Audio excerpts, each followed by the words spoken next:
So Marcus, what do you use to cut the lumber? We've been using this Mitre saw here, which you can adjust the speed on. We can get any angles that we want. It's quite a decent quality one. The main thing is the quality of the blades that we use. We're using a multi-material blade. It's got quite a lot of teeth. They will need sharpening, but that's okay. You know, it's a lot cheaper to sharpen blades than it is to get new ones. So we just have a few blades on the go at one time. As one dulls, we send it for sharpening and then fit the other one. But it cuts really well. It cuts like butter really, but you will need to replace your blades or sharpen them. So, but that's all we use for cutting.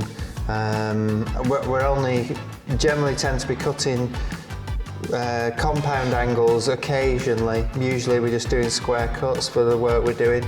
If we want to put a chamfer on the edge of the piece, we're using this as well. So it's really quite versatile for what we need. We get quite a few different bits and bats out of just that saw.